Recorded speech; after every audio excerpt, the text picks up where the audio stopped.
Have you ever wanted to find Wembu's keybinds, but then you search it on YouTube, and then you find nothing?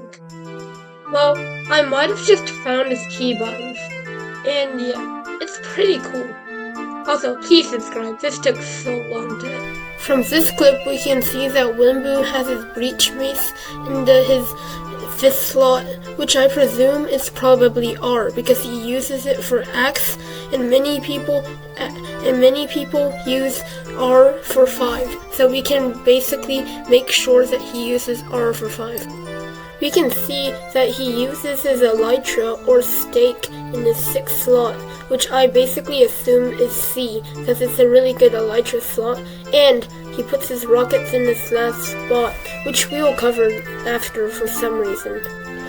I assume he keeps 1 through 4 the default keybinds, but I might be wrong, because he uses his axe and breach mace in the 2nd slot, which is really hard to breach swap and attribute swap, so they might use something else for the slot 2.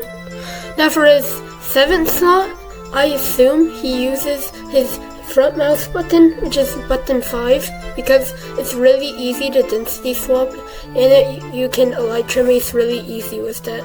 For his 8th slot, I'm thinking he uses his back mouse button, because it's like really easy to reach, but you don't need it that much of a time, so it's more like an accessible key. His last slot, I assume it's V, because like before we talked about, he uses his elytra in the C slot, and with using his elytra in C, having the rocket with V is really quickly accessible. Like, let me show you real quick.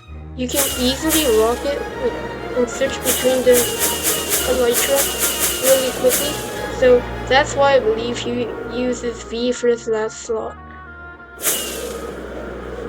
Anyone want to know something funny? Last night when I was watching the new Flamefrags video, I noticed that all his inventory setups match the same keybinds I found for Wemmbu. Yeah, they basically have the same keybinds.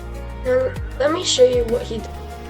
No, look, seriously. Look how perfect this is. He has his axe at his last slot, which is V, which makes it really easy to attribute swap. He has his totem at his mouse button, which means he can survive basically anything. He has his water at his front mouse button, which is very accessible, so he can literally get out super quickly. And he has his blocks at R, which is a really quick slot for blocks. And you know what? I'm gonna give you a list of all the keybinds so you don't have to go back into the video. And I'm just gonna put a bunch of clips that I did while using these keybinds. So, thanks for watching.